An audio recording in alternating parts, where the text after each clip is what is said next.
addiction was about 15 years. And I had not shared it with very many people, so I had been very alone. I formed a group and I named it the Addict Family, and we call it TAF. And I started having meetings in November of 2015, and we meet twice a month. And we started doing little events and getting some news coverage, which is not always easy, but it seemed to come very easy in Bristol for whatever reason, and we were very grateful for that. So we took that news coverage and ran with it and started using that opportunity to raise awareness and get people interested in how addiction begins and how it can happen to anyone and why we have to change the way we think about it. And the next thing that happened was there was a gentleman by the name of Michael De Leon who was doing a documentary on how addiction affects the family.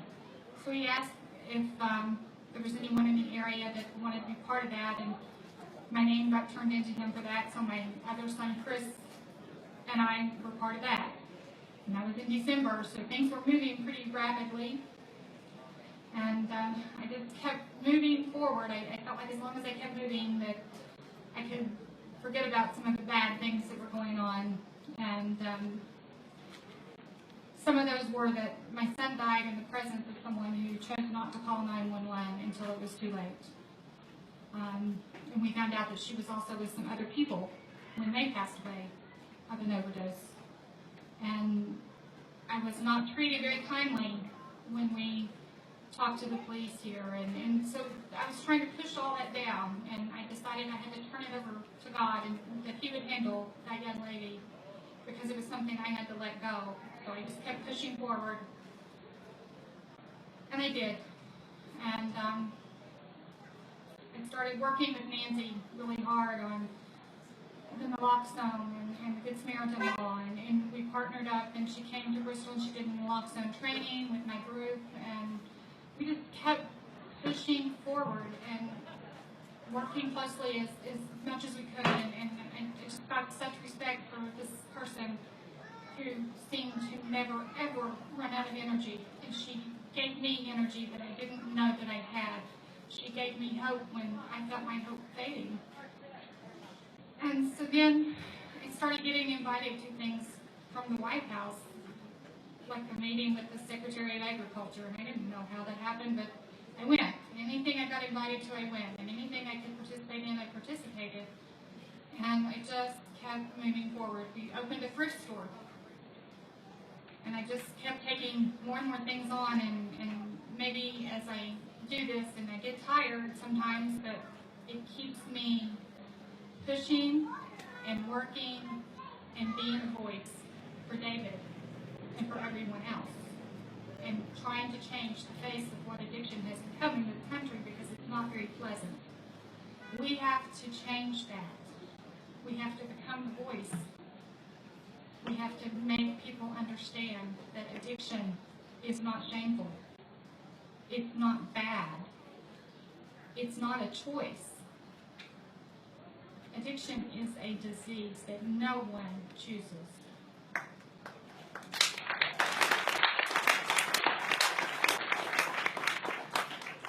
Everyone deserves the right to treatment. The one treatment does not work for everyone.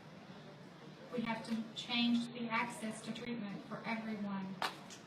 So I became a partner with a group at home that's trying very hard to expand some treatment at home. I've been to Nashville to help them speak at their certificate of need. So I just keep fighting and fighting and fighting. And I will continue to fight. And I want to tell all of you to keep fighting. In August, we did a fundraiser for naloxone, and I did this in large part inspired by Nancy. The city police at home do not carry naloxone. Fire department does not carry it. The EMTs do. But Chris and I, my son, we decided that they should carry it. So we did a fundraiser. We raised some money, and we worked really hard, and we're still working, and we still have some money coming in. We're going to try our best to get the city police armed with naloxone so they can be first on the scene and administer this medication when it's needed. Because we don't know whose life will be next. It could be their daughter or son. They don't know. So that was a big project in August. And then through those efforts, I got a phone call from Kaleo, which is a big manufacturer, and SVO, and they are going to honor a grant that we applied for the Sheriff's Department. It was turned down, but now they're going to honor that grant and supply our Sullivan County Sheriff's Department with that naloxone.